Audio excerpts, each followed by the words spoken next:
ॐ विश्वं दर्पणदृश्यमाननगरी तुल्यन्निजान्तर्गतं पश्यन्नात्मनि मायया बहिर्भूतं यथा निद्रया यः साक्षात् कुरुते प्रबोधसमये स्वात्मानमेवाद्वयं तस्मै श्रीगुरुमूर्तये नमः इदं श्रीदक्षिणामूर्तये बीजस्यान्तरिवाङ्कुरो जगदिदं प्राङ्निर्विकल्पं पुनः मायाकल्पितदेशकालकलना वैचित्र्यचित्रीकृतं मायावीव विजृम्भयत्यपि महायोगीव यस्वेच्छया तस्मै श्रीगुरुमूर्तये नमः इदं श्रीदक्षिणामूर्तये तस्मै श्रीगुरुमूर्तये नमः इदं श्रीदक्षिणामूर्तये। ॐ सहना भवतु सहनौ भुनक्तु सह वीर्यङ्करवावहै तेजस्विनावधीतमस्तु मा विद्विषावहै। ॐ शान्तिः शान्तिः शान्तिः।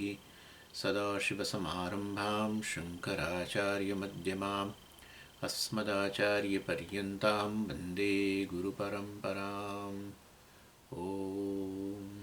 ॐ पार्थाय प्रतिबोधितां भगवता नारायणेन स्वयं व्यासेन ग्रथितां पुराणमुनिना मध्ये महाभारतम् अद्वैतामृतवर्षिणीं भगवतीम् अष्टादशाध्यायिनीम् अम्ब त्वामनुसन्दधामि भगवद्गीते भवद्वेषिणीम्।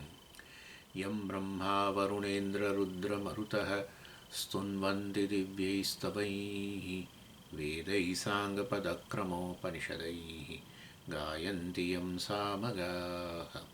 ध्यानावस्थिततद्गतेन मनसा पश्यन्ति यं योगिनः यस्यान्तं न विदुःसुरासुरगणाः। देवाय तस्मै नमः देवाय तस्मै। એટલે આપણે આ છઠ્ઠા અધ્યાયની અંદર જેનો સ્વાર જોઈ રહ્યા છે એમાં કુલ 6 ટોપિક, એમાંથી પહેલો ટોપિક હતો અંતરંગ બહિરંગ સાધન ધ્યાન માટે કેવા પ્રકારની જીવનશૈલી હોય જેથી ધ્યાન સફળ રીતે કરી શકીએ એની વાત કરેલી. બીજો ટોપિક હતો ધ્યાન કરતી વખતે કઈ કઈ વસ્તુનું ધ્યાન, કઈ કઈ વસ્તુઓને ધ્યાનમાં લેવી, ધ્યાન માટે કઈ વસ્તુઓ ધ્યાનમાં લેવી એ વસ્તુઓ એની ચર્ચા આપણે કરી હતી. અર્થાત આસન છે, સમય છે, ક્યાં બેસીને કરવું એ વગેરે બધું એ પણ આપણે ચર્ચા કરી. અને પછી હવે ત્રીજો ટોપિક જે છે 18 થી 32 એની અંદર ધ્યાનનું સ્વરૂપ અને ધ્યાનનું ફળ. ધ્યાનનું સ્વરૂપ એટલે ધ્યાનની પ્રક્રિયા, અને એ ધ્યાન એટલે કે આપણે તો અત્યારે ધ્યાન એટલે સમજો નિધિધ્યાસન. અહીંયા આપણે પેલી ઉપાસનાની વાત નથી કરતા, ભગવાનને મનમાં લાવીને એમ બરાબર એમનું મનમાં ધ્યાનમાં લાવીને પછી જપ કરવા તે બધું એ જ નથી. આપણે તો અત્યારે શેની વાત કરીએ છીએ? આત્મધ્યાનની વાત છે. એટલે એ ધ્યાનની પ્રક્રિયા કઈ છે અને આ નિધિધ્યાસન મતલબ કે નિધિધ્યાસન કરવાથી આપણને શું ફાયદો થાય એ ચર્ચા અત્યારે આપણે ચાલી રહી છે. અને એની અંદર ધ્યાનની પ્રક્રિયા જે છે એમાં શું છે કે મન જે છે એ મન વાસ્તવમાં આપણે આમ સામાન્ય રીતે ધ્યાનને શું કહીએ કે મન એક જે ધ્યેય વિષય હોય એ ધ્યેય વિષયના આકારની સતત વૃત્તિઓ મનની અંદર ચાલતી હોય એ ધ્યાન છે. સજાતીય વૃત્તિ પ્રવાહ કયો? સજાતીય એટલે સમાન જાતિની, અર્થાત હમણાં ભગવાનનું ધ્યાન, આપણી વૃત્તિ આપણા વિચારમાં ભગવાન છે, પછી એકદમ કંઈક બીજો વિચાર આવે તો સજાતી ને વિજાતી થઈ ગઈ. એટલે સજાતી એટલે સતત મનની અંદર ઈશ્વર આકારની વૃત્તિ, એટલે પેલા ધ્યાનમાં. અહીંયા સતત આત્મકેન્દ્ર, કેન્દ્રમાં શું છે? આત્મા, ત્યાં કેન્દ્રમાં ઈશ્વર. એટલે મન જે છે એ પ્રકાર આ રીતે, એટલે એનો અર્થ એવો થયો કે ધ્યાનની જે સામાન્ય રીતે સમજ હોય છે એવું અહીંયા નથી. ધ્યાનની સામાન્ય સમજ એવી છે કે મનને વિચારહીન કરી દેવું. આપણે મન વિચારહીન થઈ જાય તો આપણે માનીએ કે ધ્યાન સફળ થયું, બિલકુલ વૃત્તિ શૂન્ય થઈ ગયું. એ નથી. વૃત્તિઓ છે, પરંતુ વૃત્તિ બધી ઈશ્વર કેન્દ્રી હોય કે આત્મ કેન્દ્રી હોય. ઉપાસનાની અંદર આ ઈશ્વર કેન્દ્ર, અર્થાત દાખલા તરીકે તમે મનની અંદર સમજો પૂજા કરો છો, બરાબર, માનસ પૂજા. તો માનસ પૂજા કરતા હો તો તમે જુદા જુદા ઉપચારો કરો છો, એટલે અનેક પ્રકારની વૃત્તિઓ છે, પણ પ્રત્યેક વૃત્તિના કેન્દ્રમાં કોણ છે? એ તમારા ભગવાન. જે કંઈ તમે કરો, મનમાં અર્ચના કરતા હો કે મનમાં તમે નૈવેદ્ય ધરાવતા, બધામાં છેવટે ઈશ્વર કેન્દ્રમાં છે, જે તે તમારા ઈષ્ટ દેવતા કેન્દ્રમાં છે. એટલે એ અર્થાત ધ્યાનની અંદર વૃત્તિ તો છે જ, પરંતુ બધી સજાતી વૃત્તિ છે એમ. એટલે આ પ્રકારની જે બહાર દુનિયામાં આવી સમજ છે, મનને સાયલન્સ કરી દો, બસ વૃત્તિ શૂન્ય બનાવી દો, એ ધ્યાન કહેવાય. ના ના, એવું નથી. એટલે આ રીતે, અને એટલે એ તો વસ્તુ છે જ છે. અને અહીંયા આપણા કિસ્સાની અંદર આત્મકેન્દ્રી ધ્યાન છે, તો આત્મા જ કેન્દ્રમાં છે. બધી વૃત્તિઓના કેન્દ્રમાં કોણ છે? આત્મા છે. એટલે બધી વૃત્તિઓના કેન્દ્રમાં આત્મા હોય તો પછી ખરેખર તો એવું થઈ ગયું કે આત્મા આત્મા હું હું હું હું, બસ મેં શું સમજી? ધ્યાન શું? મેં કશું નહીં. પહેલાંમાં તો ભગવાનની અમે મનમાં પૂજા કરતા હોઈએ, માનસ પૂજા, તો કેટલી વસ્તુઓ હોય છે. આમાં હું આત્મા હું આત્મા હું આત્મા, આવું મનની અંદર સતત આવે. એ ના ના, આત્મ સ્વરૂપ, આત્માના સ્વરૂપ વિશે તમે જે સાંભળ્યું છે એ પહેલાં ધ્યાન અહીંયા તો નિધિધ્યાસન ત્યારે જ થાય જ્યારે શ્રવણ અને મનન થયેલું હોય ને બધું સ્પષ્ટ થયેલું હોય. એટલે હું ચૈતન્ય છું અને પછી વાસ્તવમાં હું અસંગ છું, આ રીતે હું પૂર્ણ છું, એ બધી વસ્તુનું ચિંતન હોય છે. હું પૂર્ણ છું. લો, આમાં આગળ શું ધ્યાન? ભાઈ હું પૂર્ણ છું, બરાબર છે, પણ પૂર્ણ છું એટલે શું? પણ તમે સમજ્યા છો પૂર્ણનો અર્થ? ના સમજે, એ નથી બરાબર, હજુ પણ સમજાયું નથી. તો પછી ધ્યાનનો અર્થ જ નથી. તો હજુ તો શ્રવણ કરો, હજુ સ્પષ્ટ થવા દો કે આત્માના સ્વરૂપ હું પૂર્ણ છું, અસંગ છું. આ બધું એટલે શું? શુદ્ધ ચૈતન્ય છું, બરાબર છે. એટલે આ તો બધું જેને સ્પષ્ટ થઈ ગયું છે. પૂર્ણતા એટલે શું? પૂર્ણતા એટલે વાસ્તવમાં જે કંઈ છે આ ત્રિપુટી, 3 ત્રિપુટી હું જ છું. અર્થાત આ જોનારો, જોવાની ક્રિયા થઈ રહી છે તે, અને જોવાનો વિષય બધું આત્મામાં જ છે. આત્માની બહાર કોઈ વસ્તુ નથી, આત્મામાં જ એનું અસ્તિત્વ છે વગેરે. એટલે એ રીતે જ્યારે જુઓ, પૂર્ણતા એટલે આ કે ખરેખર આ ત્રણેય રૂપમાં રહેલો હોવા છતાંય ત્રણેયથી વિલક્ષણ છું. અને એ રીતે વાસ્તવની અંદર ત્રણેય રૂપમાં રહેલો નથી, મારો વિભાગ પડી ગયો નથી. હું જોનારો જ છું, ખાલી ગણું તો પછી જોવાનો વિષય મારાથી જુદો થઈ ગયો, વિભાગ થઈ ગયો, દ્વૈત થઈ ગયું. આ તો અદ્વૈત એટલે શું? પૂર્ણતા. મારાથી અન્ય કંઈ નથી. તો પછી જે કંઈ છે ખાલી જોનારો જ નહીં, જોવાનો વિષય, જોવાની ક્રિયા, બધું હું જ છું. અને છતાંય ત્રણેયથી વિલક્ષણ છું. હા, તો પૂર્ણતા ને. તો સમજી, ત્રણના રૂપમાં રહેલો એટલે તો ભાગ પડી ગયા. 3 જોવાનો, જોનારો વિષય, જોવાની ક્રિયા, એવો ભાગ એ નહીં. તો 3 મારા પર અધ્યારોપિત છે. એ પ્રકારે આ રીતે સાંભળવાની ક્રિયા, સાંભળનારો અને સાંભળવાનો વિષય, શબ્દ વગેરે, એ બધું હું જ છું. હું શુદ્ધ ચૈતન્ય છું, જેની બહાર કોઈ અસ્તિત્વ કશાનું સિદ્ધ થઈ શકતું નથી. મારામાં જ એમનું અસ્તિત્વ છે, મારા કારણે ભાસે છે. આ પ્રકારે ધ્યાન હંમેશા, આત્માનું ધ્યાન આ પૂર્ણતાના આધારે થાય. અને હું પૂર્ણ છું ધ્યાન કર્યા પછી હું અસંગ છું, એ પ્રકારનું ધ્યાન થાય તો સરળ થઈ જાય. અસંગ એટલે હું બધાથી મુક્ત છું. અર્થાત હું જોનારોય નથી, જોવાની ક્રિયાનો પણ નથી, ને જોનારો વિષય પણ નથી. અર્થાત એ ત્રણેયના ગુણધર્મોથી બિલકુલ અસ્પષ્ટ છું. પૂર્ણતાનું ધ્યાન થયા પછી હું અસંગ છું, એ ધ્યાન. એટલે આ રીતે વાસ્તવની અંદર તમે બધું સાંભળ્યું જ છે. અને એ સાંભળેલાનું જો રેકોર્ડિંગ પ્રોપર થયું હોય તો, જો રેકોર્ડિંગ બરાબર ન થયું હોય તો પછી ફરી પ્લે કરવા જાઓ તો કશું અંદર નીકળે નહીં. ઘણીવાર પહેલાં એવું થતું હતું, કેસેટમાં આપણે રેકોર્ડ કરીએ બધું, પણ પછી એ પૂરું થઈ ગયા પછી કેસેટ વગાડીએ તો કે આ તો કોરી જ છે, કશું થયું નહીં રેકોર્ડિંગ. એના જેવું છે. એટલે નિધિધ્યાસન એટલે ફરી પ્લે કરવું, અને શ્રવણ એટલે રેકોર્ડિંગ કરવું. એટલે રેકોર્ડિંગ થયેલું હોય બરાબર. રેકોર્ડિંગ ક્યારે થાય? જ્યારે આપણું મન એની પાછળ હોય તો. શ્રવણ વખતે જ્યારે આચાર્ય બધું સમજાવતા હોય ત્યારે આપણે બરાબર ચિત્તને ફોકસ કર્યું હોય અને બધું સમજાયું હોય અને ફોકસ કર્યું હોય તો પછી વાસ્તવમાં એ ટકે. વસ્તુ ટકતી એટલા માટે નથી કે આપણું ધ્યાન બરાબર હોતું નથી વસ્તુની પાછળ. એટલે કહેવાનો આશય એવો છે. એટલે ધ્યાનપૂર્વક સાંભળતો હોય, એટલે જ માટે પેલી ઉપાસનાની જરૂર છે. પહેલાં એટલે મેં કહ્યું હતું તમને કે ઉપાસના જેણે કરી હોય છે ને એ લોકોને આ નિધિધ્યાસન બહુ જરૂરત નથી પડતી, કારણ કે એમ જ શ્રવણ કાળે જ બધું મનમાં સ્થિર થઈ જાય છે. પરંતુ આપણે તો ચિત્ત બહુ બિચારું કેટલું આમથી આમ ફર્યા જ કરતું હોય છે. શ્રવણ કરતા હોય ત્યારે આપણું મન બહુ ફરતું હોય છે. એટલે આ રીતે અનેક વસ્તુઓમાં આપણું મન જતું હોય, એટલે આપણું શ્રવણ વખતે ચિત્ત પરોવાયેલું ન હોવાને કારણે રેકોર્ડિંગ બરાબર થયું નથી, અને એના કારણે પછી જ્યારે આ ફરી પ્લે કરવાનું થયું નિધિધ્યાસન વખતે સ્વામીજીએ કહ્યું ધ્યાન કરો, ચાલો ધ્યાન કરો, આત્મધ્યાન, હું પૂર્ણ છું. એટલું કદાચ સાંભળ્યું હોય તો બે હોય, પછી આગળ શું છે સ્વામીજીએ કેવી રીતે સમજાવેલું કે હું પૂર્ણ છું, એ તો આવતું જ નથી. એનીવે, એટલે તો પછી શ્રવણ બરાબર વ્યવસ્થિત કરો, તો પછી આપણે આ ધ્યાન વગેરે આત્મધ્યાન બરાબર થઈ શકે. એટલે અને એમાં આ ધ્યાનની પ્રક્રિયામાં 3 વસ્તુ છે. આત્મધ્યાનની પ્રક્રિયામાં કોઈ પણ ધ્યાનમાં ત્રણ વસ્તુ રહેલી છે. પહેલું છે ધારણા, એટલે મનમાં આત્મવિષયક વૃત્તિને ધારણ કરવી. ધારણ કરવી એટલે શું કે એ મન અનેક પ્રકારની વૃત્તિઓ ચાલી રહી છે, એમાંથી આત્મકેન્દ્રી મતલબ આત્મવિષયક વૃત્તિ જે છે એને પહેલાં ધારણ કરવી, અને એના પર ફોકસ કરવું એમ. અને પછી એને ધારણા કહેવાય. આમ યોગશાસ્ત્રમાં કહે છે એ જ પ્રકારનું છે.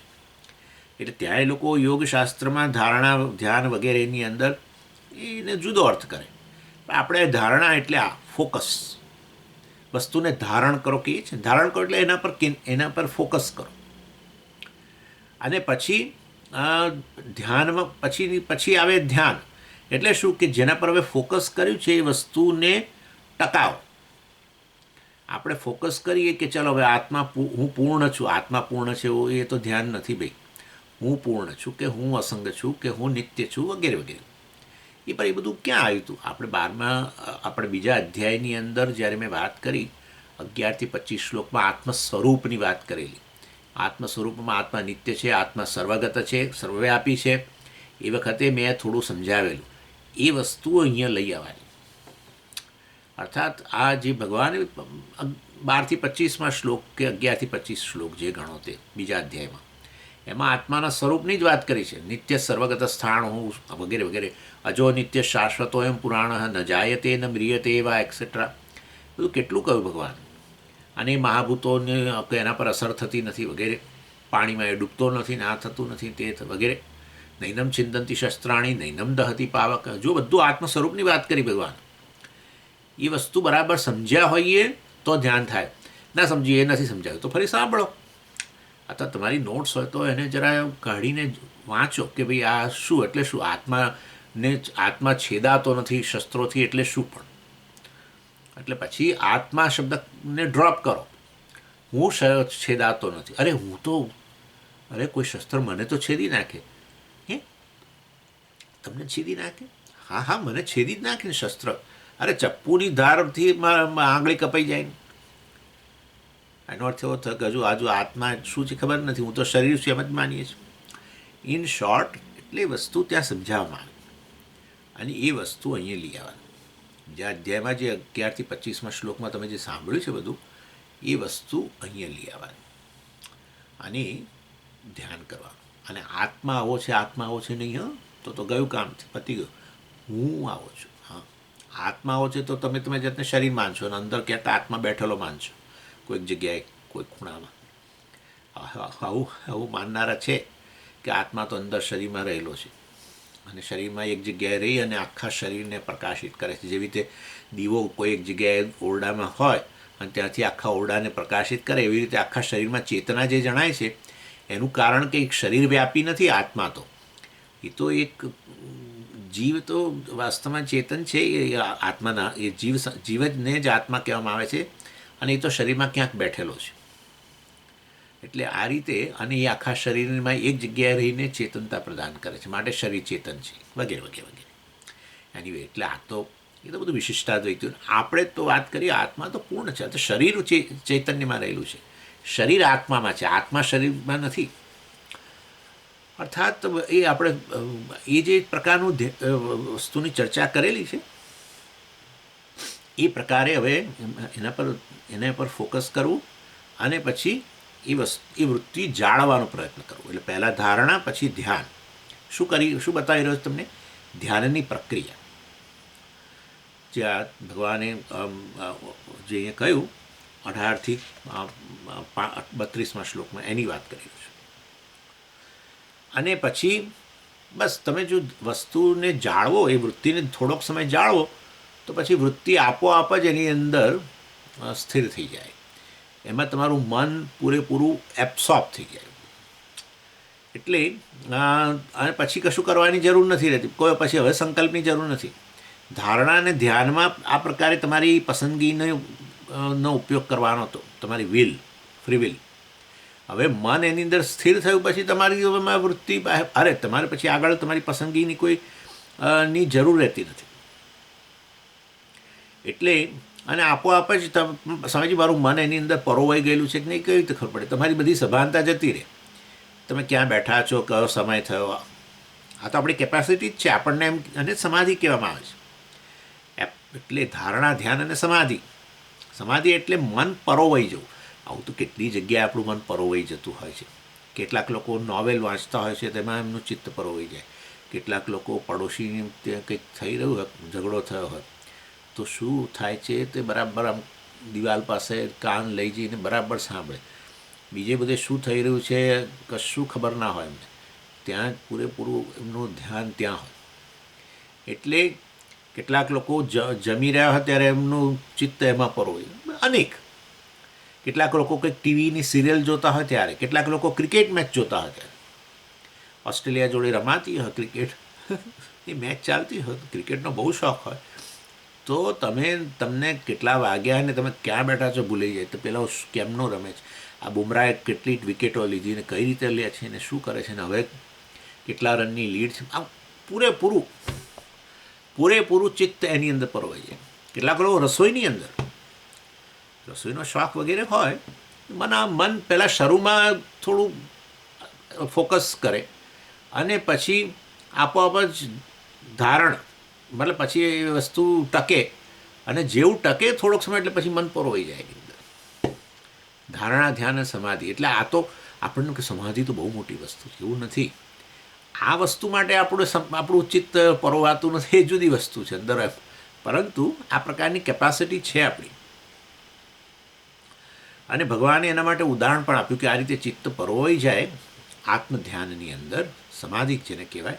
એના માટે ભગવાને ઉદાહરણ પણ આપ્યું 19મા શ્લોકની અંદર. યથા દીપો નિવાતસ્થ નેંગતે સોપમા સ્મૃતા યોગીનો યત ચિત્તસ્ય યુંજતો યોગમાત્મન.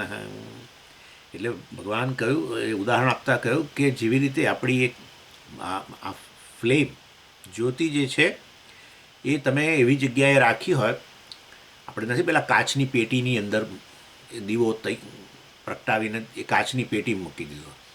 હવે એ જે ફ્લેમ હોય છે, જે જ્યોતિ હોય છે, એ વાસ્તવની અંદર સહેજ પણ હાલતી નથી. બસ એવું એ ચિત્ત આવું એનું થઈ ગયું. હવે ધારણા અને ધ્યાન પછી એનું ચિત્ત હવે એની અંદર જ્યારે પરોવાઈ ગયું ત્યારે હવે ચિત્તમાં ચંચળતા જતી રહી. ચિત્તમાં ખાલી આત્માકાર વૃત્તિ જ રહી. બસ આ રીતે આત્માકાર વૃત્તિ પછી એમાં વૃત્તિઓ ચાલી રહી, પણ વૃત્તિઓનો વિષય એક જ રહે.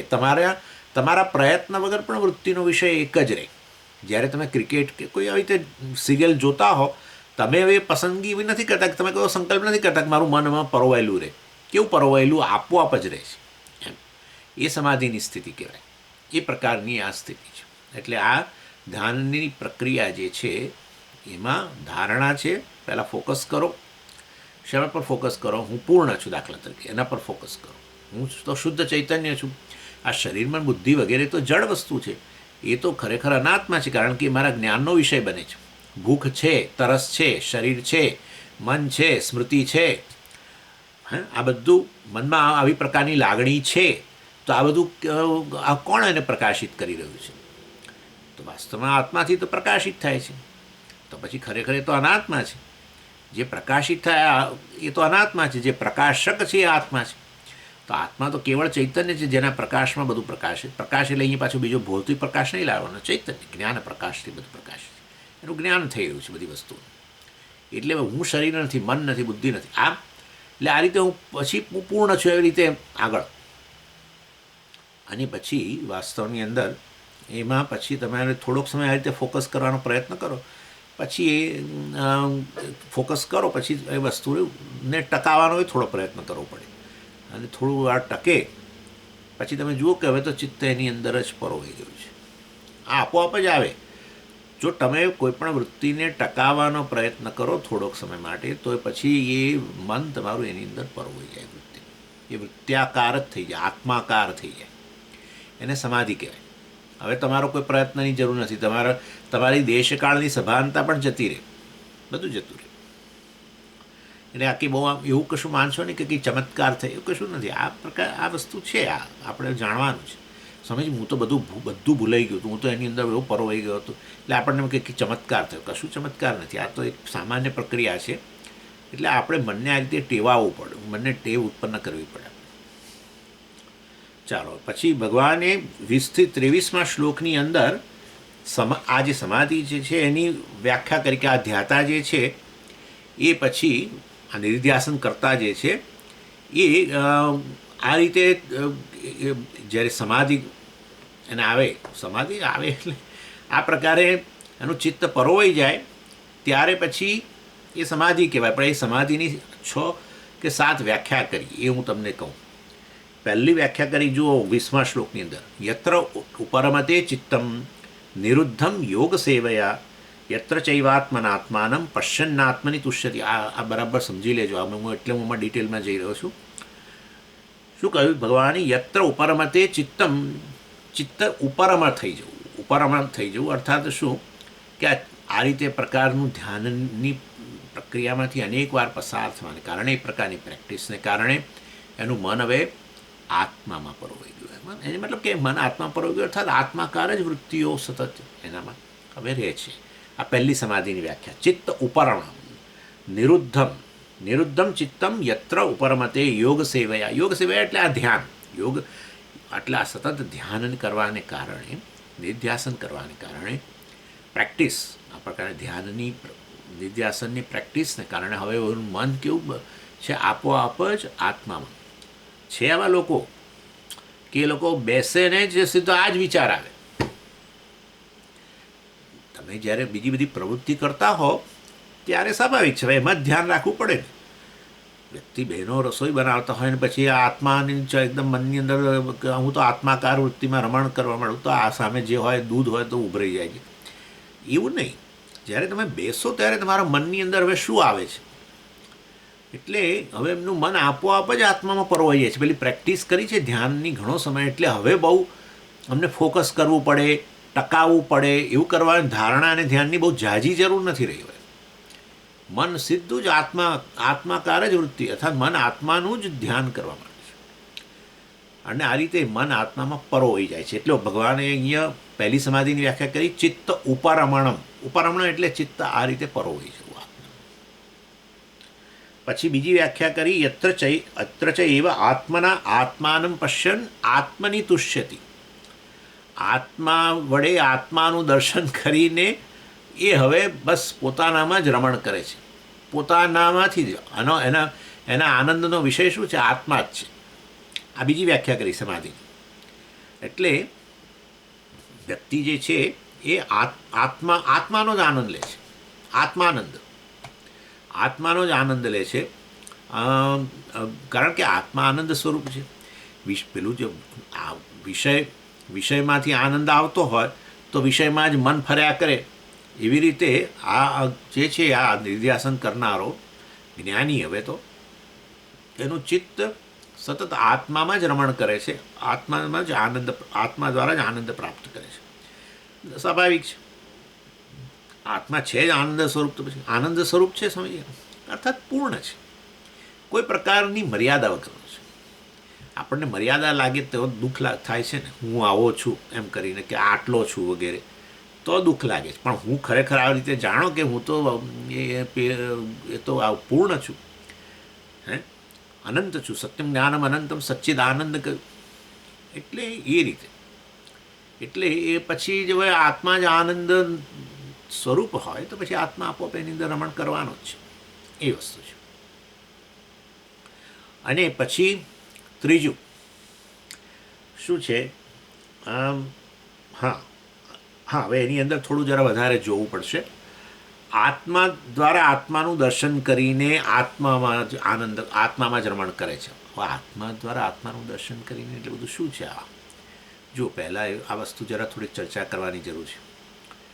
કોઈ પણ મનની અંદર વૃત્તિ હોય ને, એ વૃત્તિ દ્વારા તમે કોઈ વિષયને જાણી શકો. અને વૃત્તિ ને વૃત્તિનો વિષય પછી જુદા ના રહે. એટલે દાખલા તરીકે હું ઘડાને જાણું છું, કેવી શેના દ્વારા? તો કહે છે કે મનમાં ઘટાકાર વૃત્તિ ઉત્પન્ન થાય એના દ્વારા જ હું ઘડાને જાણું છું. ઘડાને જાણવું અને ઘટાકાર વૃત્તિ ન હોવી આવું ન બને. સમજી ગયા? એટલે મનમાં ઘટાકાર વૃત્તિ ઉત્પન્ન થાય, ઘડાના આકારની વૃત્તિ ઉત્પન્ન થાય. આપણી મન જે છે એ ઘડાના આકારનું બને એવું કહેવાય. મન જાણે ઘડાના આકારનું બન્યું એટલે ઘટાકાર વૃત્તિ કહેવાય. વૃત્તિ એટલે જે તે વિષયના આકારની મન બનવું. એ ઘટાકાર વૃત્તિ જે છે ને આત્મા છે જે, એટલે આત્માને કારણે ભાસે. પછી તો મન તો જડ છે એટલે વૃત્તિ એ જડ છે, માટે જાતે પ્રકાશિત ન થાય. આત્માને કારણે ભાસે, ચિદાભાસ આપણે કહીએ છીએ, એના કારણે ભાસે. એટલે એનીવે, એટલે આ રીતે વાસ્તવની અંદર ઘડાને તમે જાણો છો. ઘડો તમારા જ્ઞાનનો વિષય ક્યારે બને છે? જ્યારે મનમાં ઘટાકાર વૃત્તિ હોય તો. એટલે કે મન આપણું એ ઘડાના આકારનું બને ત્યારે પછી આપણે ઘડાને જાણીએ, નહીં તો ન જાણી શકીએ. મનમાં જેના આકારનું મન ન બને એ વિષય એ આ વાસ્તવમાં એ તમે જાણી ન શકો. એનીવે, એટલે આત્માની ઓળખ માટે પણ, આત્માને જાણવા માટે એટલે આત્માકાર મન બનવું જોઈએ. ઘડાને જાણવો હોય તો ઘટાકાર વૃત્તિ, તો આત્માને જાણવા માટે આત્માકાર વૃત્તિ બનવી જોઈએ. અને એ આત્માકાર વૃત્તિ એટલે કે હું આત્મા એટલે પછી જે પણ તમે ભણ્યા હો તે. એટલે દાખલા તરીકે હું ચૈતન્ય છું. ચાલો, હવે આ હું ચૈતન્ય છું વૃત્તિ થઈ કે ન થઈ? એટલે આ રીતે આત્માને પણ જાણવા માટે વિશેષ રૂપમાં હું છું અને હું ચેતન વ્યક્તિ છું આટલું, એમાં તો હવે કે એ વૃત્તિ જ છે. પણ એ જ્ઞાન વૃત્તિ આપણે ન કહીએ, કારણ કે પછી હું આગળ કહીશ કે હું તો મનુષ્ય છું, ચેતન છું પણ મનુષ્ય છું. એટલે એમાં તો પછી અજ્ઞાન આવી ગયું, કારણ કે શરીરને તમે આત્મા કહી દીધું. એટલે હું છું એ પણ અહમ વૃત્તિ જ છે, બરાબર છે. કારણ કે હું ચેતન છું એ પણ વૃત્તિ જ છે, પરંતુ આત્માકાર વૃત્તિ એટલે હું ચૈતન્ય છું, પૂર્ણ ચૈતન્ય છું, અનંત ચૈતન્ય છું. એટલે શરીર, મન, બુદ્ધિ વગેરે તો બધું અનાત્મા છે, એ તો આત્માના જ્ઞાનના વિષયો છે વગેરે. એટલે આ આત્મવિષયક અજ્ઞાનની નિવૃત્તિ ત્યારે જ થાય જ્યારે આત્માકાર વૃત્તિ બને. ઘડાનું અજ્ઞાન ત્યારે જ જાય જ્યારે ઘટાકાર વૃત્તિ બને, અને ઘડાનું જ્ઞાન પ્રાપ્ત કરીએ ત્યારે ઘટ વિષયક અજ્ઞાન જાય. તો હવે અહીંયા પણ આત્મવિષયક જ્ઞાન ત્યારે જ જાય જ્યારે આત્માકાર વૃત્તિ બને. આત્માકાર વૃત્તિ એટલે અહમ વૃત્તિ, પણ અહમ વૃત્તિમાં હું એક અહંકાર નહીં. આપણે અહમ વૃત્તિ તો ઉત્પન્ન થાય છે જ સતત, પણ અહમ વૃત્તિ આપણે કોણ એમાં સાથે શું જોડી દઈએ છીએ? અંતઃકરણ. એટલે હું કરતા, ભોગતા, પ્રમાતા, પછી આગળથી આગળ જોનારો, સાંભળનારો, એનાથી આગળ હું મનુષ્ય વગેરે, સ્થૂળ શરીર વગેરે પણ હું કહીએ. એટલે એ તો બધું અજ્ઞાન થઈ ગયું. પણ વાસ્તવની અંદર હું ચૈતન્ય છું, એટલે એ આત્માકાર વૃત્તિ થઈ. હું શુદ્ધ છું, અસંગ છું, પૂર્ણ છું, સર્વવ્યાપી છું. આ રીતે હું અજન્મા છું, અર્થાત હું કાળથી અતીત છું, વગેરે વગેરે. આ બધું છે જ. એટલે આ પ્રકારની વૃત્તિ ઉત્પન્ન થાય તો આત્મવિષયક અજ્ઞાનની નિવૃત્તિ થાય. એટલે કે હું અહંકાર છું વગેરે જે બધું કહેતો હતો એ વસ્તુ પછી જતી રહે. અને આ એટલે આપણે જે નિર્ધ્યાસન કરનાર વ્યક્તિ જે છે એ આ વૃત્તિને વારંવાર પહેલાં એના પર ફોકસ કરે, એને ટકાવવાનો પ્રયત્ન કરે, અને પછી એમાં ચિત્ત પરોવાઈ જાય. અને સ્વાભાવિક છે કે આત્મવિષયક અજ્ઞાન છે એ નિવૃત્ત થઈ જાય. એટલે આત્માનું જે સ્વરૂપ છે એની ઓળખ માટે આ રીતે એ પ્રકારની વૃત્તિ જે છે આત્માકાર વૃત્તિ. હું શુદ્ધ છું એ પણ વૃત્તિ છે. હું શુદ્ધ છું એટલે એ તો વૃત્તિ છે જ છે, પછી હું શુદ્ધ છું એ બરાબર તમે સમજ્યા હોવ તો તમે વાસ્તવમાં કે પુણ્ય પાપથી રહિત છું, કે રાગ દ્વેષથી રહિત છું, કે મોહ વગેરેથી રહિત છું, કે લોભથી રહિત છું, માત્સર્યથી રહિત છું, બધું વગેરે વગેરે. એટલે એ રીતે હું શુદ્ધ છું એ વસ્તુ. તો પછી એના હું પોતાને અશુદ્ધ માનતો હતો, પુણ્ય પાપવાળો માનતો હતો વગેરે વગેરે, કે રાગ કે આવો રાગી માનતો હતો, દ્વેષી માનતો હતો, એ બધી વસ્તુઓની હવે શું થઈ ગઈ? નિવૃત્તિ થઈ ગઈ. અને એ રીતે પણ તમે જુઓ તો જે પેલું ઘટાકાર વૃત્તિ ઉત્પન્ન થઈ અને પછી એના દ્વારા ઘડો પ્રકાશિત થયો ત્યારે શું હતું કે આ ઘડો છે એવું તમારામાં હતું. હા, જ્ઞાન એટલે શું? આ ઘડો છે. ઘટાકાર વૃત્તિ ઉત્પન્ન થઈ, એને પ્રકાશિત કરનાર બીજી વૃત્તિ હતી, અહમ વૃત્તિ, જોનારો. બરાબર ને? એટલે ઘટ વિષયક વૃત્તિ તો ઉત્પન્ન થઈ, ઇદમ વૃત્તિ, અને એને પ્રકાશિત કરનાર અહમ વૃત્તિ પણ હતી પાછી. કોણ? દ્રષ્ટાએનો. હા, અને એ દ્રષ્ટાએ પછી એને પ્રકાશિત કરીને કહ્યું કે આ ઘડો છે. એવું અહીંયા નથી, કારણ કે અહીંયા તો અહમાકાર વૃત્તિ છે.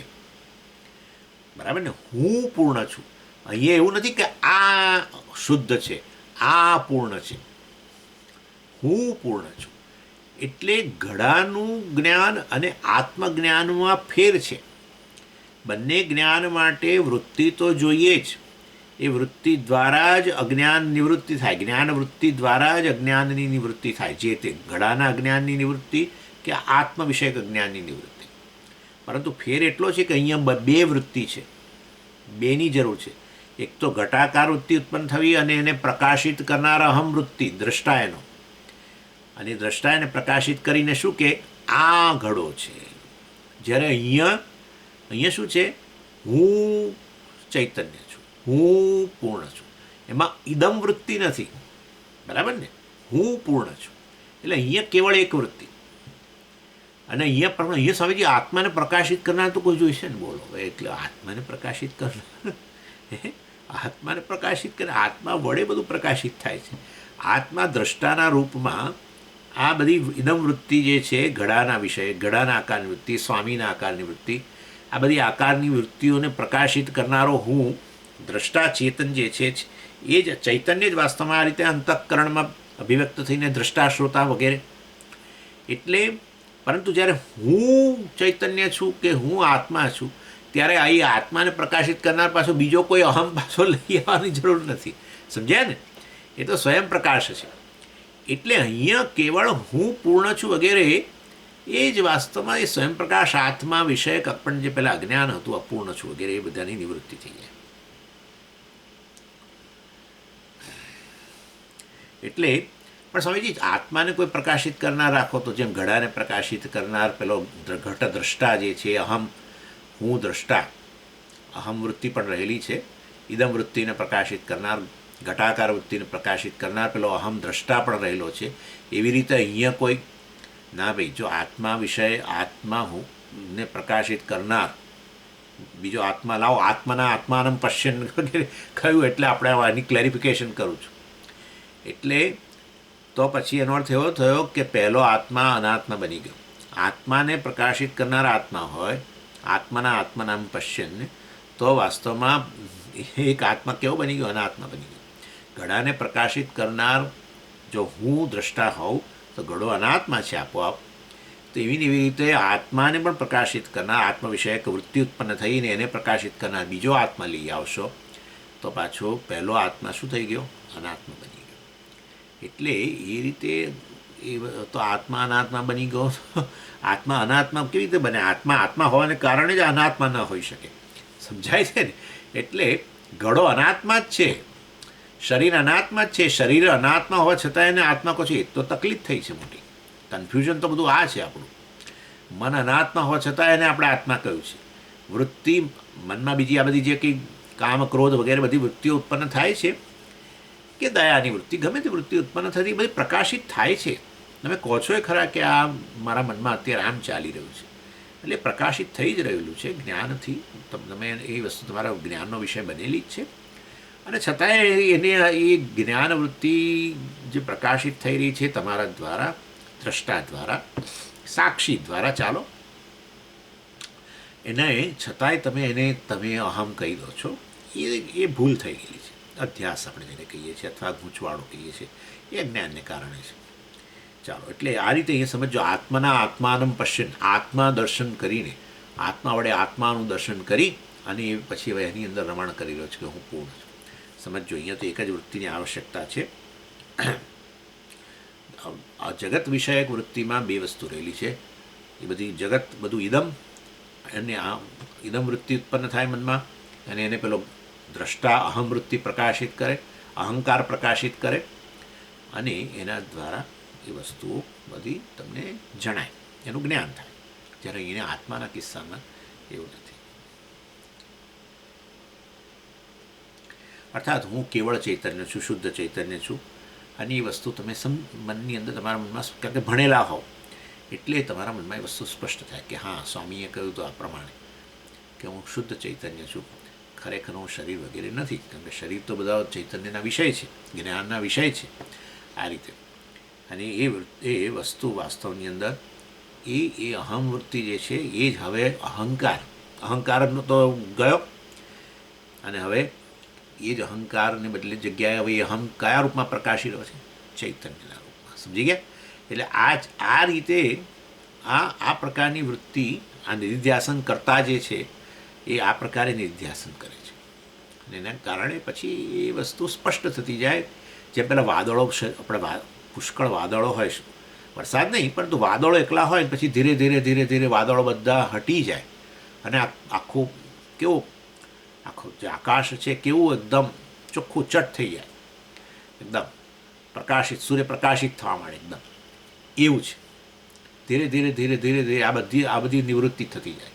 હું શરીર છું, હું આ છું, મતલબ અહંકાર, હું દ્રષ્ટા છું, કરતા છું, ભોગતા છું, આ બધું આ પ્રકારના જ્ઞાન વૃત્તિના જે તમે ભણેલા છે અને એની સ્પષ્ટ થયેલું છે, એ વસ્તુ સાથે તમે બેસો, આત્માકાર વૃત્તિ વગેરે ઉત્પન્ન થતી જાય ને એ વસ્તુ દ્વારા તમે સ્પષ્ટ થતું જાય.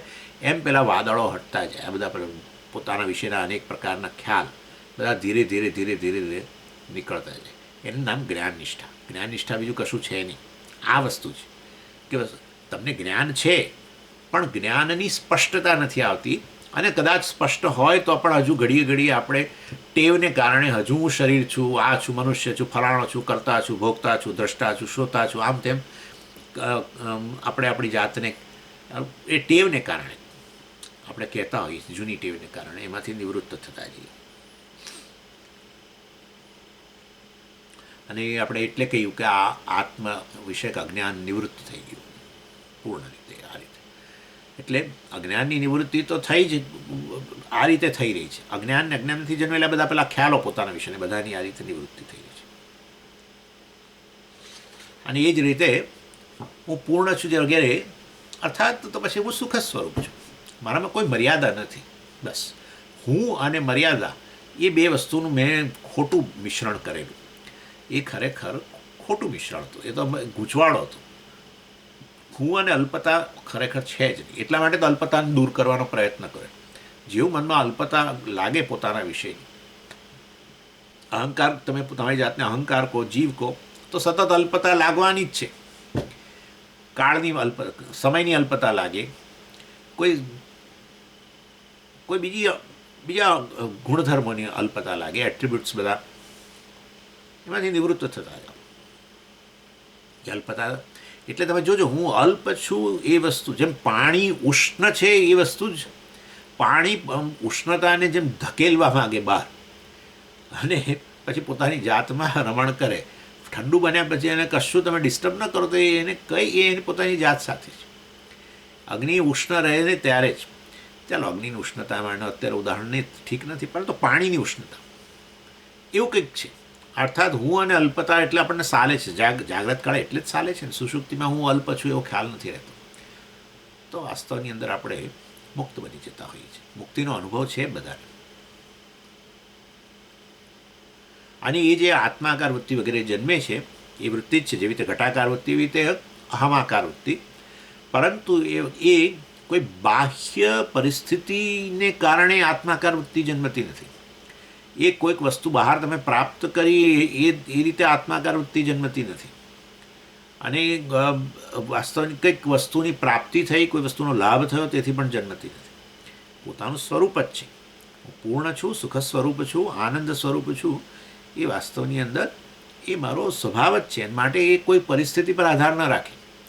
જે વસ્તુ જેનો સ્વભાવ હોય એ વસ્તુ અન્ય એના પર આધારિત ન હોય. ખાલી આ તો આપણા સ્વરૂપથી જે આપણને આપણો પરિચય નહોતો એનો એ આપણને હવે પરિચય થયો નિધિધ્યાસનમાં. આ રીતે આમ તો પરિચય શ્રવણથી જ થઈ ગયો, પરંતુ છતાંય જાણે કે આપણે શરીર મન બુદ્ધિમાં જ આત્મબુદ્ધિ કરીને બેઠા હતા, એટલે જાણે આપણે આપણા સ્વરૂપનો પરિચય નહોતો. હવે આ રીતે નિધિધ્યાસન દ્વારા ખરેખર આપણો પરિચય થયો, આપણી સ્પષ્ટતા આવી આપણને આપણા સ્વરૂપ વિશે. એટલે એ ભગવાને કહ્યું સુખમ આત્યંતિકમ. આ એની ચર્ચા બધી કરી. અને યત્તદ બુદ્ધિગ્રાહ્યમ અતીન્દ્રિયમ, એટલે આત્માનું પશ્યમ. આત્માનું દર્શન એટલે શું? આ ઘડા દર્શન જેવું જ છે. ના, વૃત્તિના રૂપમાં છે, પરંતુ બે નથી અહીંયા વસ્તુ. કારણ કે ઘડાને પ્રકાશિત કરનાર પેલો દ્રષ્ટા પાછો અહમવૃત્તિ જોઈએ. આ તો અહમવૃત્તિ જ વાસ્તવમાં આ રીતે આત્માકાર વૃત્તિ છે. માટે અહીંયા બીજો દર્શન માટે કોઈ જરૂર નથી. આત્મા તો સ્વયં પ્રકાશ છે, વગેરે વગેરે. અને પછી કહે છે કે આ રીતે હું સુખ સ્વરૂપ છું, એ વસ્તુ પણ એ જોઈ શકે છે. અર્થાત અને જુઓ, સુખની હંમેશા અનુભવ બહાર ન થાય. સુખનો અનુભવ અહીં અંદર થતો હોય છે. એટલે અહીંયા ભગવાન કહે છે કે આ સુખમ આત્યંતિકમ. યત આત્યંતિકમ એટલે પૂર્ણ, જેનો અંત નથી, એવું આત્યંતિક. અત્યંત ના કહીએ આપણે, અતિ અંત, જે અંતને પણ વટાવી ગયો છે. અર્થાત અંતવાળો નથી, અનંત, પૂર્ણ. આત્યંતિકમ સુખ સ્વરૂપ મતલબ એ યત્તત બુદ્ધિગ્રાહ્યમ, એ બુદ્ધિથી જ ગ્રહણ થાય છે. અહીંયા જ હું પૂર્ણ છું એ પ્રકારે બુદ્ધિમાં જ ગ્રહણ થાય છે. કોઈ પણ સુખ, વિષય સુખ હોય તો પણ ક્યાં ગ્રહણ થાય? બુદ્ધિમાં જ. વિદ્યાનું સુખ ક્યાં ગ્રહણ થાય? વિદ્યા, કોઈ વસ્તુ તમે ભણતા હોવ તો એ વસ્તુ દાખલા તરીકે સ્પષ્ટ બને તો એ સ્પષ્ટતાને લીધે આનંદ જે આવે ક્યાં આવે? અહીંયા જ આવે ને. એ બુદ્ધિગ્રાહ્ય. આ યોગ સુખ પણ કેમ સમજી? આ બધા વાત કરો છો આપણે, એ તો ભણીએ છીએ અત્યારે, હે ને? બ્રહ્માનંદે યોગાનંદ, બ્રહ્માનંદે વિષયાનંદ, બ્રહ્માનંદે વિદ્યાનંદ. આવા બધું ભણી જ રહ્યા છીએ ને વારા પરથી. એટલે કહેવાનો આશય જે પણ પ્રકારનું સુખ હોય એ સુખનું ગ્રહણ બુદ્ધિમાં જ થાય છે. ભગવાન કહે છે બુદ્ધિગ્રાહ્યમ, બુદ્ધિથી જ ગ્રહણ થાય, બહાર કોઈ ગ્રહણ ના થાય, અહીંયા જ ગ્રહણ થાય. એવી રીતે આત્મસુખનું પણ ગ્રહણ અહીંયા જ થાય, બુદ્ધિમાં. કયા રૂપમાં? હું સુખ સ્વરૂપ છે એ વૃત્તિમાં રૂપમાં. એટલે બીજા બધા સુખ છે ને અતિન્દ્રિય નથી, પણ આ સુખ અતિન્દ્રિય છે. અતિન્દ્રિય એટલે શું? કે વાસ્તવની અંદર બહારના કોઈક બહારની કોઈ પરિસ્થિતિ પર આધારિત નથી આ સુખ, બરાબર ને? વિષય સુખ છે એ ક્ષના પર આધારિત છે, વિષયો પર આધારિત છે. વિષયો ક્યાં છે? બહાર રહેલા છે. એટલે બહારના વિષયોનો સંપર્ક કરીને ભલે સુખ અહીંયા જન્મે, બુદ્ધિગ્રાહ્યમ ખરું, પણ અતિન્દ્રિય ન કહેવાય. ઇન્દ્રિયોએ સંપર્ક કર્યો વિષયનો, એમાંથી જન્મેલું સુખ છે. એટલે વિષય સુખ અતિન્દ્રિય ન કહેવાય, બુદ્ધિગ્રાહ્ય બરાબર છે. ભગવાન આ રીતે આત્મસુખ અને વિષય સુખમાં ભેદ પાડે છે. પછી બીજું છે વિદ્યા સુખ. કોઈ બહાર કોયડો હોય, દાખલા તરીકે આપણા કેટલાક લોકો આવું કરતા હોય છે. એ કોયડો જે તે કોયડો હોય ને એને ઉકેલવા માટે આમ લઈને બેસે, પેલું છાપ પેપર લઈને આપણું ન્યૂઝપેપર લઈને બેસે. એમાં પેલું ક્રોસવર્ડ આવતું હોય, અને એમાં ગુજરાતીમાં હોય છે ને અંગ્રેજીમાં આવતું છે. લઈને બેસે અને પછી એ બધા ભરે, અને જ્યારે બધા ભરાઈ જાય, બધા આમ સૂજે, આમ પેલું ક્રોસ કરતા હોય કે ઊભું કે આડવામાં કંઈક શબ્દ મળી જાય બરાબર, એટલે એકદમ આનંદ થાય ઊભા કરે. અને આખો જ્યારે કોયડો પૂરો થાય ત્યારે તો ઓહો હો, જાણા દુનિયાનો બેતાજ બાદશાહ, એટલો જાણા શું મોટો ગઢ જીતી ગયો. એટલે એ ઇન્દ્રિય ગ્રહણ થયું ને, બહાર રહેલું હતું એ ઇન્દ્રિય દ્વારા ગ્રહણ કર્યું. પછી સુખ ભલે બુદ્ધિમાં ઉત્પન્ન થયું. કે યોગ સુખ છે એ આંતરિક સ્થિતિ, આપણી મનની એવી સ્થિતિ ઉત્પન્ન થાય જેને કારણે આપણને સુખ જન્મે. યોગ વગેરે એ લોકો યોગીઓ એ રીતે કરતા હોય છે. એટલે યોગ સુખ હોય તો આંતરિક સ્થિતિ પર આધાર. એ આંતરિક એટલે એ પણ મનનો ઉપયોગ, એટલે મન ઇન્દ્રિય ગણાય. એટલે એ રીતે અતિન્દ્રિય ના કહેવાય. કે પછી વિષય સુખ વગેરે હોય, વિદ્યા સુખ હોય, એમાં બહારની વિષયો હોય કોઈક, એ વિષયોને કારણે ગ્રહણ થતું હોય તો એ પણ અતિન્દ્રિય ના કહેવાય. જ્યારે આત્મસુખ એવું છે જે આંતરિક પરિસ્થિતિ, મનની પરિસ્થિતિ પણ નહીં કે બહારની પરિસ્થિતિ પણ નહીં, કારણ કે હું તો સુખ સ્વરૂપ છું અને માટે વાસ્તવમાં કોઈ પરિસ્થિતિ પર આધાર ન રાખે. પાણી જે ઠંડુ છે, પાણીની જે શીતળતા છે એ કોઈ પરિસ્થિતિ પર આધાર નથી. પાણીની ઉષ્ણતા પરિસ્થિતિ પર આધારિત છે કે તમે પેલો ગેસ ચાલુ રાખ્યો કે ગેસ દ્વારા એને ગરમ કર્યું કે જે પણ, એ પરિસ્થિતિ પર આધારિત છે પાણીની ઉષ્ણતા. પાણીની શીતળતા એ કોઈ પરિસ્થિતિ પર આધારિત નથી, કારણ કે એનું સ્વરૂપ છે. જેનું સ્વરૂપ હોય એ કોઈ પરિસ્થિતિ પર આધારિત ન હોય. અગ્નિની ઉષ્ણતા કોઈ પરિસ્થિતિ પર આધારિત નથી, એવું છે. એટલે એ રીતે આત્મસુખ પણ જે છે, તો કારણ કે આત્મસુખ સ્વરૂપ છે માટે કોઈ આંતરિક સ્થિતિ મનની કે બહારની કોઈ સ્થિતિ પર આધારિત નથી. સમજો આ વસ્તુ અહીંયા જે ભગવાને કહી બુદ્ધિગ્રાહ્યમ અતિન્દ્રિયમ છે, માટે આત્મસુખ અતિન્દ્રિય કહ્યું. એટલે આત્મા સુખ સ્વરૂપ છે. આત્મસુખ એટલે શું? હું. બસ આટલું. આત્મસુખ એટલે શું? હું. આગળ કશું બોલવાની જરૂર નથી. ના, પણ હું સુખ સ્વરૂપ તો બોલવું પડે ને, એ જરૂર નથી. હા, હું, કેવળ હું. તો પણ હું એટલે તો શરીર. અરે ભાઈ, તો ક્યાં પાછું ભણવાનું શરૂ કરો. એટલે વાસ્તવની અંદર અહમ જે છે, ખરેખર અહમ આવો જ છે, ખાલી તમે અધ્યારોપ કર્યા કરો છો. અને એટલે વાસ્તવની અંદર ગમે એટલો તમે અધ્યારોપ કરો, પોતાની જાતને અલ્પ કહો, દુઃખી કહો, ગમે તે કહો ને, કોઈ ફેર પડે નહીં. કારણ કે વાસ્તવમાં જે જેનું સ્વરૂપ હોય એમાં લેશ માત્ર ફેર ના પડે. એટલે તમે જ્યારે કહો હું દુઃખી છું, ત્યારે તમે વાસ્તવમાં પૂર્ણ છો, સુખ સ્વરૂપ છો. ચાલો પછી આગળ બીજી સમાધિની વ્યાખ્યા કરી.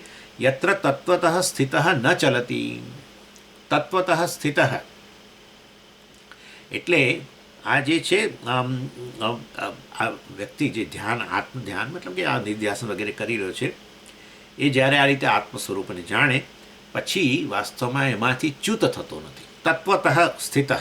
તત્વતઃ એટલે તત્વ એટલે આ પોતાનું સ્વરૂપ, આત્મ સ્વરૂપ જે છે એમાં સ્થિત. આ રીતે જ્યારે નિધ્યાસન કરતાં કરતાં પોતામાં સ્થિત થઈ ગયો તો પછી એમાંથી એ ન ચલતી, અર્થાત એમાંથી ક્યારેય ચલાયમાન થતો નથી. નિષ્ઠા એને કહેવાય છે. આ રીતે વ્યાખ્યા કરી.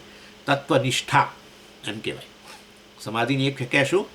તત્વનિષ્ઠા. એના પહેલાં કઈ વ્યાખ્યા કરી? સમાધિની આત્યંતિક સુખ વગેરે, અતિન્દ્રિય સુખ એવું પણ કહી શકો. પછી એના પહેલાં કઈ વ્યાખ્યા કરી? આત્મામાં જ રમણ કરવું, આત્મતુષ્ટિ, એ પણ એ સમાધિ. એટલે આ વ્યક્તિ પેલો જેણે નિધ્યાસન કર્યું છે એ આ રીતની આ પ્રકારની સમાધિ એને હોય છે. એટલે કે પોતાનામાં જ રમણ કરે છે.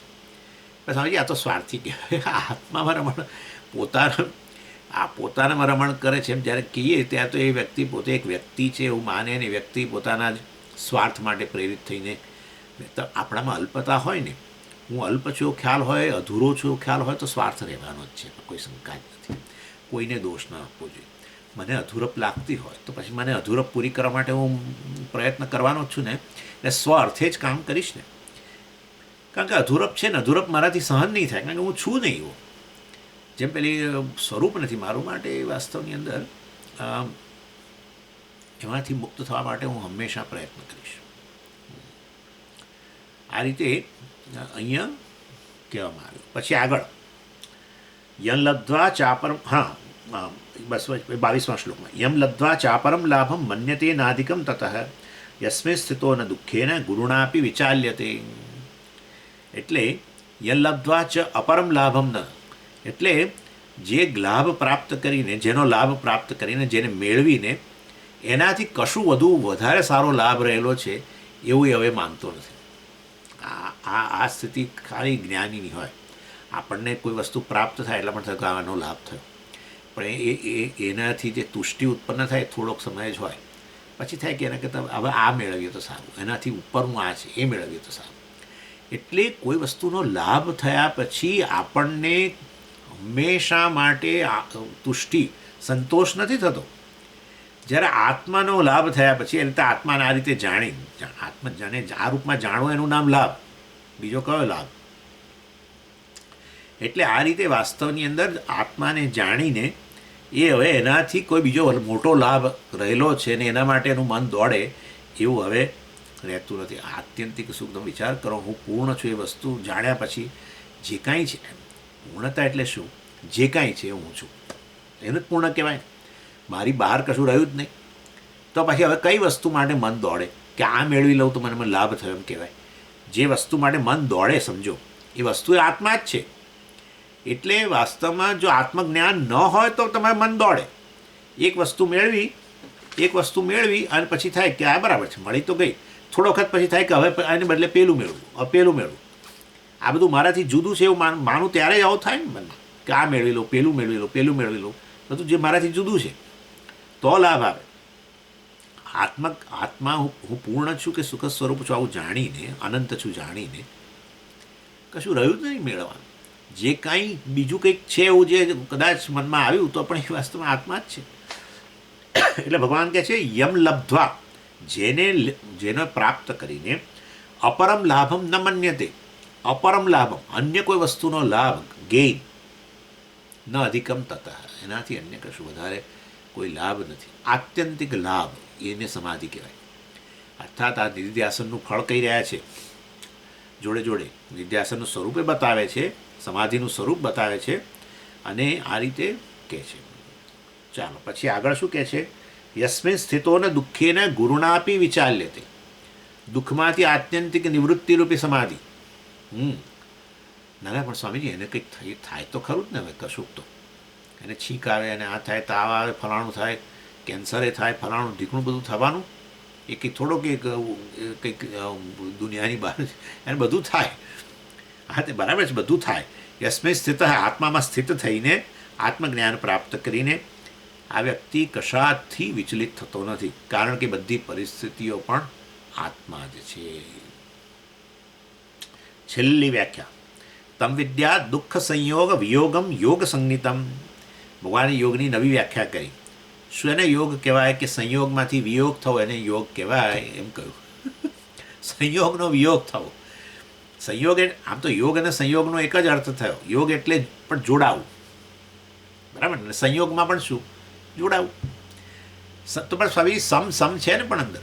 હા, પણ સમ શબ્દનો અર્થ છે સારી રીતે, સમ્યક, સારી રીતે જોડાવું.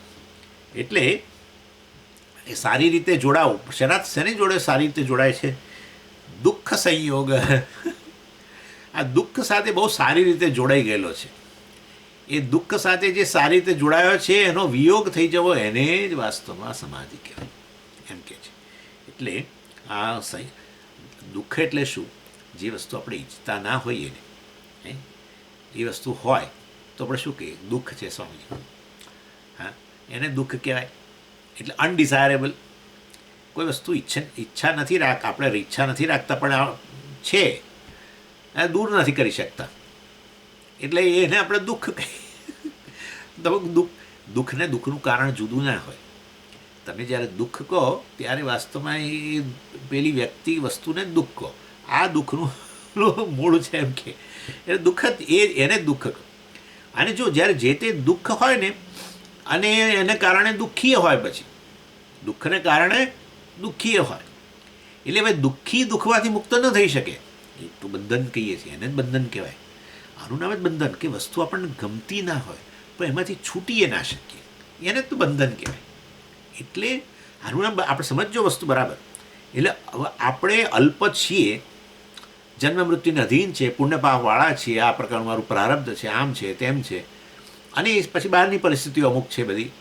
એ કદાચ સમજો કે એ બધું નથી ગમતું, અલ્પતા એ નથી ગમતી, જન્મ મૃત્યુ મારા છે, મતલબ કે કાળને અધીન છે એવું મને નથી ગમતું. કાળને અધીન તો બિલકુલ નથી ગમતું.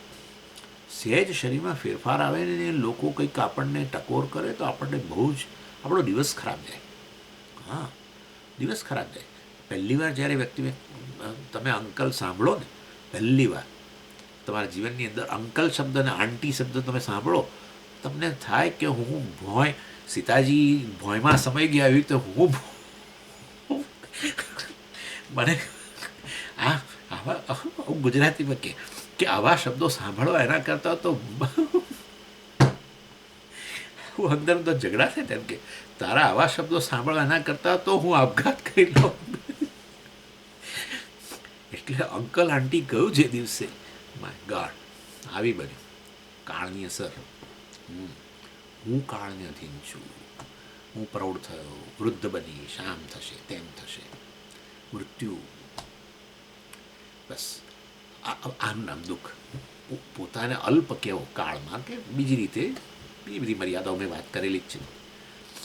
હવે એના કારણે દુઃખી થવું, હું અલ્પ છું એ વસ્તુ કે એના કારણે જ આ દુઃખ જન્મે છે પછી અંદર મનમાં.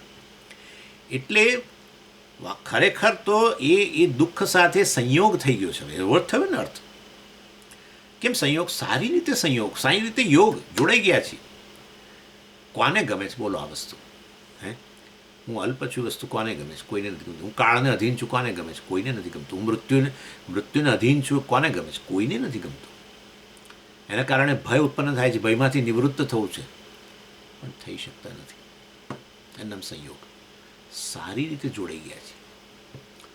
જે આ પ્રકારનો ખ્યાલ છે, હું અલ્પ છું, કાળને અધીન છું, એ દુઃખ સાથે આ અહમ જાણે જોડાઈ ગયો છે સારી રીતે.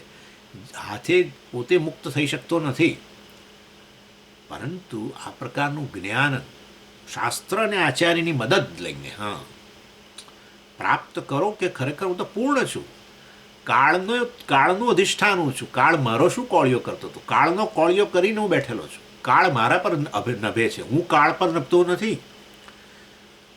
આ વસ્તુઓ સ્પષ્ટ થઈ અને નિધ્યાસનમાં તો વિયોગ થઈ ગયો દુઃખ સાથે.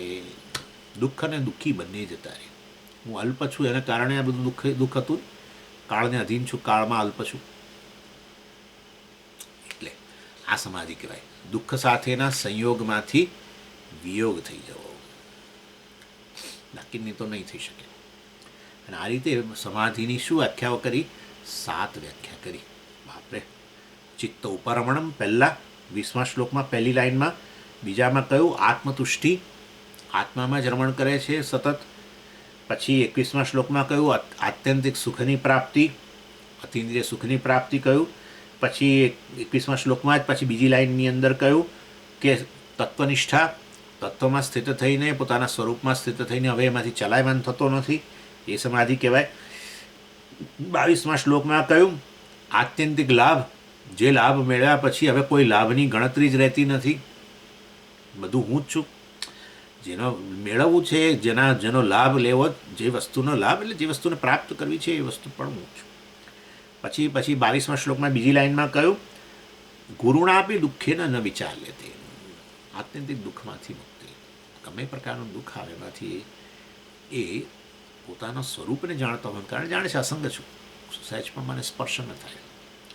પછી 23મા શ્લોકમાં કહ્યું દુઃખ સાથેનો જે સંયોગ છે એમાંથી વિયોગ થઈ જવો. આ રીતે 20, 21, 22 બબ્બે લીટી એટલે 6 અને 23મા શ્લોકની પહેલામાં.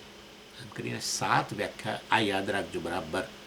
7 વ્યાખ્યા સમાધિની કરી, નિધ્યાસનની કરી. નિધ્યાસન કરતાની જે સ્થિતિ છે એની આ વાત કરી. આ ધ્યાનના સ્વરૂપમાં આ બધી વસ્તુઓ લઈ શકાય. ધ્યાનની પ્રક્રિયામાં જે નિધ્યાસન કરે અને શું આ રીતે મેળવે. તમે ધ્યાનનું ફળ તરીકે પણ ગણી શકો. બીજું પણ ધ્યાનનું ફળ હું કહેવાનો છું નેક્સ્ટ ટાઈમ. એ પણ 18 થી 32મા શ્લોકમાં જ રહેલું છે. ધ્યાનની પ્રક્રિયા વિશેની વાત પણ અહીંયા છે, ધ્યાનના સ્વરૂપ વિશેની પણ વાત અહીંયા છે, આ ધ્યાનનું ફળ વિશેની પણ વાત અહીંયા છે. એ વાત પછી હવે આવતી વખતે આપણે કરીશું. ઓમ પૂર્ણમદ પૂર્ણમિદમ પૂર્ણાત પૂર્ણમુદચ્યતે પૂર્ણસ્ય પૂર્ણમાદાય પૂર્ણમેવાવશિષ્યતે. ઓમ શાંતિ શાંતિ શાંતિ. હરિ ઓમ શ્રી ગુરુભ્યો નમઃ. હરિ ઓમ.